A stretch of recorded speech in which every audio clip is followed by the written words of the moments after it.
अगर आप अच्छा सोचोगे तो आपके साथ अच्छा ही होगा। अगर आप बुरा सोचोगे तो आपके साथ बुरा ही होगा।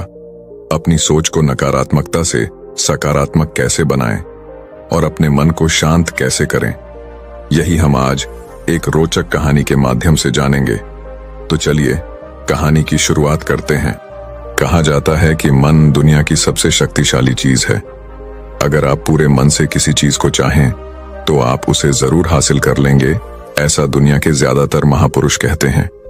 लेकिन अगर यह बात सच है तो जो हम अपने मन से चाहते हैं वह हमें हासिल क्यों नहीं होता?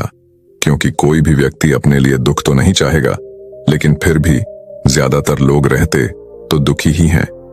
भला दुनिया का ऐसा कौन सा व्यक्ति है जो अपने मन से यह चाहेगा कि मैं असफल रहूं, गरीब रहूं या फिर दुखी रहूं?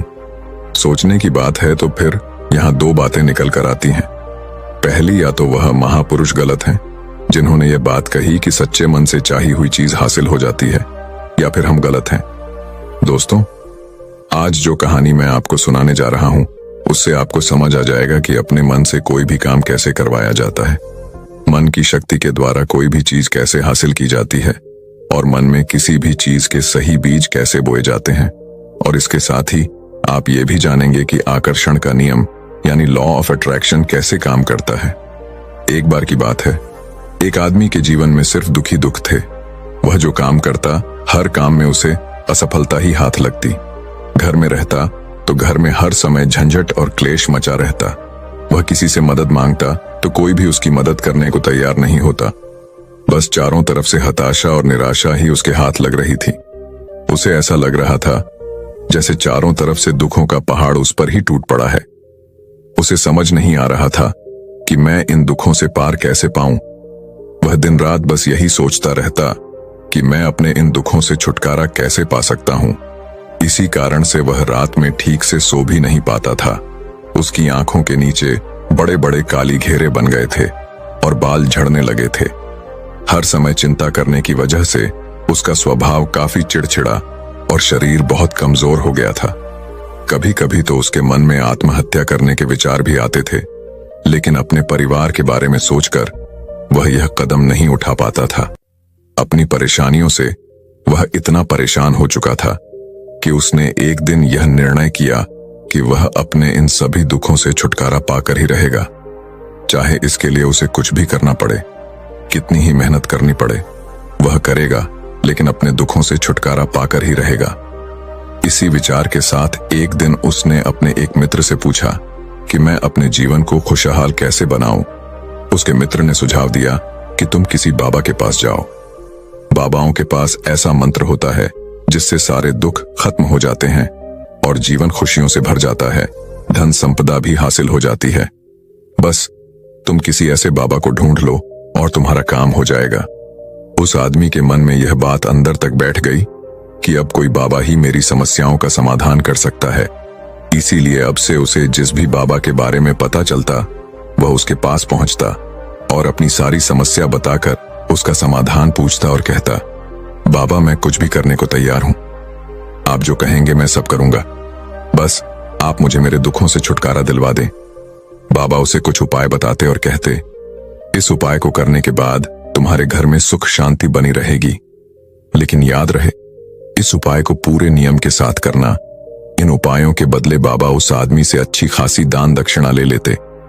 वह आदमी पूरी नियम विधि के साथ उन उपायों को करता, लेकिन बहुत से उपाय करने के बाद भी उसके जीवन में कोई बदलाव नहीं आ रहा था। इसके विपरीत बहुत से बाबाओं को दान दक्षिणा देते देते उसका धन भी खत्म होने लगा था, जिससे उसकी मुसीबतें और भी बढ़ने लगी थीं। उसने सोचा, इन बाबाओं के पास जाने से तो मेरी मुसीबतें और बढ़ने लगी हैं, तो क्या करूं? इन बाबाओं के पास जाऊं या इनके पास जाना ही बंद कर दूं? फिर एक दिन उसे एक आदमी ने सलाह दी कि तुम अपने घर में किसी अच्छे पंडित को बुलवाकर हवन करवाओ, पूरे विधि विधान से मंत्रोच्चारण करवाओ। इससे घर में जो भी नकारात्मक ऊर्जा होगी वह भाग जाएगी और घर में सुख शांति आएगी। उस आदमी के दिमाग में यह बात अच्छे से बैठ गई और उसने एक पंडित को अपने घर बुलवाकर हवन करवा लिया। हवन अच्छी तरह से संपन्न हुआ और उस व्यक्ति ने पंडित को अच्छी खासी दान दक्षिणा देकर खुशी खुशी अपने घर से विदा किया। हवन करने के कुछ महीने बाद तक उसके घर में सब कुछ ठीक चल रहा था। घर में सुख शांति भी बनी रही और उसके छोटे छोटे रुके हुए काम भी पूरी होने लगे। लेकिन कुछ महीनों बाद फिर से वही पुरानी वाली स्थिति वापस लौट आई। उस व्यक्ति को महसूस हुआ कि उसके जीवन में अब भी कोई महत्वपूर्ण बदलाव नहीं आया है।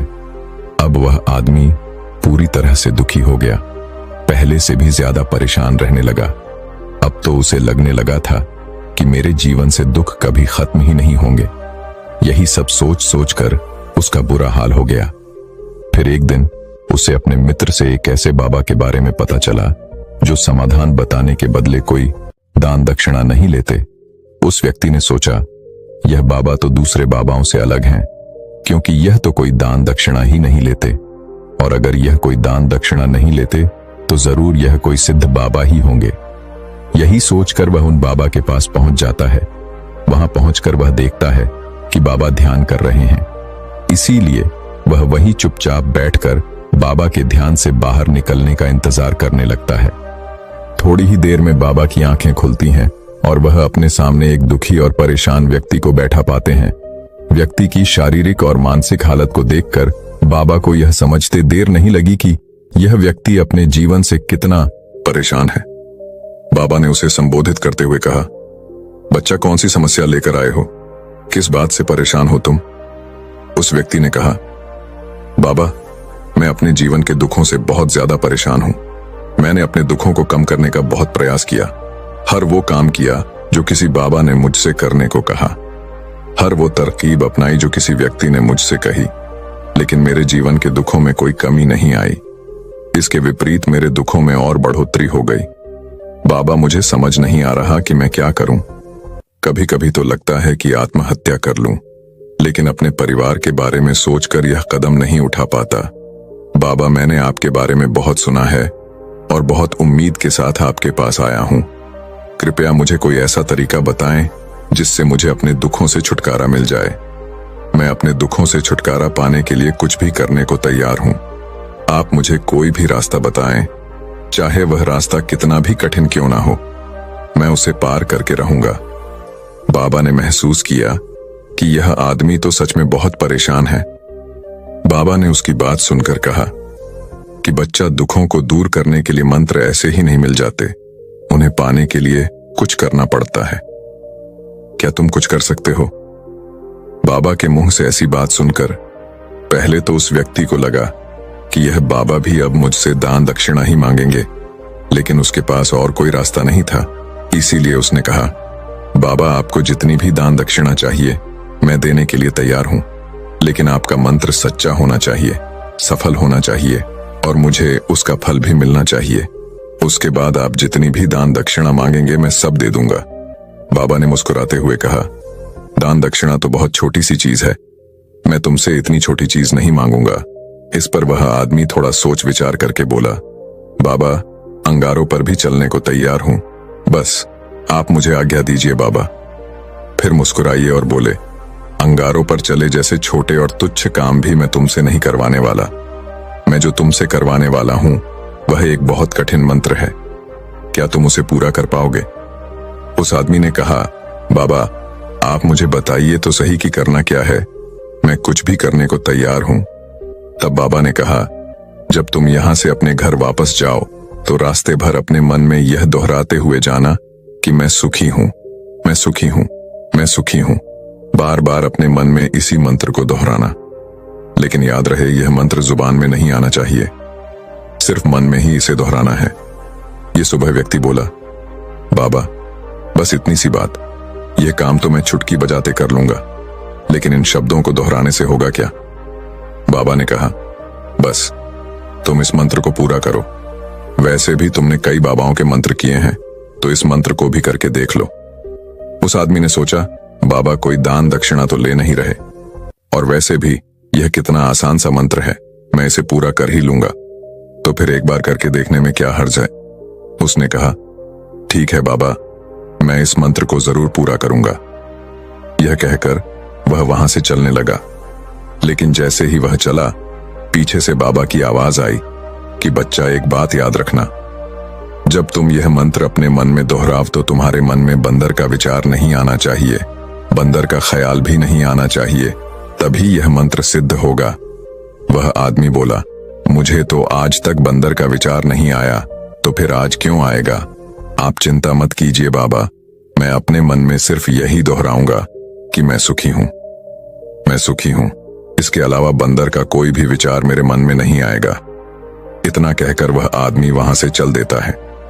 अपने मन में मैं सुखी हूं, मैं सुखी हूं, यह दोहराता हुआ कुछ दूर चला था कि उसके मन में अचानक ही बंदर का विचार आ गया। बंदर का विचार आया और चला भी गया। वह आदमी सोचने लगा कि आज तक तो मेरे मन में बंदर का कोई विचार नहीं आया, फिर आज ही क्यों बंदर का विचार आया? ऐसे सोचते हुए उसने उस बंदर के विचार को ही पकड़ लिया। वह बंदर के बारे में ही सोचने लगा। वह भूल गया कि वह तो मंत्र दोहरा रहा था। जब थोड़ी देर बाद उसे याद आया तो वह फिर वही मंत्र दोहराने लगा जो बाबा ने उसे बताया था कि मैं सुखी हूं, मैं सुखी हूं।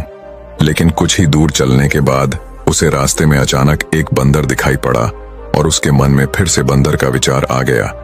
वह इस बंदर के विचार को अपने मन से बाहर निकालने का प्रयास करने लगा कि उसके मन में बंदर का कोई भी विचार ना आए। वह अपने विचारों से ही लड़ने लगा और इसी उधेड़बुन के साथ वह घर पहुंचा। घर पहुंचने के बाद उसने अपनी पत्नी से कहा, यह बंदरियां मुझे खाने में बंदर परोस दो। और जब उसे एहसास हुआ कि उसने क्या बोल दिया है तो वह अपने बाल नोचने लगा। दीवार पर सर पटकने लगा कि आज तक मुझे बंदर का कोई विचार नहीं आया, लेकिन आज मुझे यह क्या हो गया है? हर जगह बंदर ही बंदर क्यों दिखाई पड़ रहे हैं? यह कैसी माया है?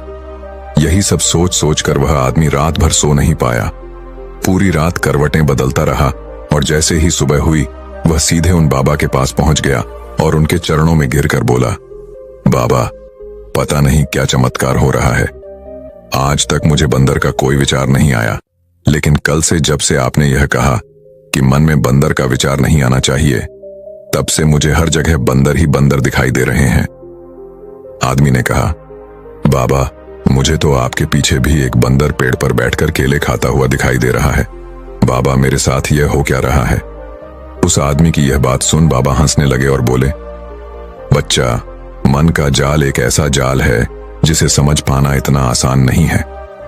यह बंदर तो तुम्हारे रास्ते पर तब भी पड़े थे जब तुम पहली बार मेरे पास आए थे। तब भी ये बंदर इन्हीं पेड़ों पर घूम रहे थे, लेकिन तब तुम्हारे ध्यान में ये बंदर नहीं आए, क्योंकि तब तुम्हारा ध्यान तुम्हारे दुखों पर था। बाबा ने उस आदमी को समझाते हुए कहा, बच्चा, हम जिस भी चीज से दूर भागना चाहते हैं वही चीज हमारे मन में बहुत गहराई से बैठ जाती है। वह हमारे अंतर मन में समा जाती है। वास्तव में हम जिस किसी भी चीज से छुटकारा पाना चाहते हैं, हम उसे छुटकारा इसीलिए पाना चाहते हैं क्योंकि वह चीज हमसे बहुत गहराई से जुड़ चुकी है, और हम जितना ही उससे छुटकारा पाना चाहते हैं वह उतनी ही गहराई से हमारे मन में बैठती चली जाती है और अंततः हमारे अंतर मन में छा जाती है। ऊपर से तो हम सभी चाहते हैं सुखी होना, और हमारे होंठ भी यही बोलते हैं कि मैं सुखी हूं, मैं सुखी हूं, लेकिन हमारे अंतर मन में दुख होते हैं। हमारे विचारों में, हमारे मन में हमें दुखी दिखाई देते हैं। हम अंदर से दुख के विचार पैदा कर रहे होते हैं। इसीलिए सिर्फ मुंह से यह बोलने से कि मैं सुखी हूं, मैं सुखी हूं, हम सुखी नहीं होने वाले जब तक इस मंत्र का हमारे अंतर मन में प्रवेश नहीं होता और हम अंदर से सुख के विचार पैदा नहीं करते। यह सुन आदमी ने पूछा, लेकिन बाबा, इस मंत्र का हमारे मन में प्रवेश कैसे होगा? यह कैसे हमारी अंतराकों में बैठेगा? बाबा ने कहा, बच्चा, अपने दुखों से लड़ना बंद कर दो। जब तक तुम अपने दुखों को दूर करने के बारे में सोचते रहोगे, तब तक वह दुख तुमसे चिपके रहेंगे।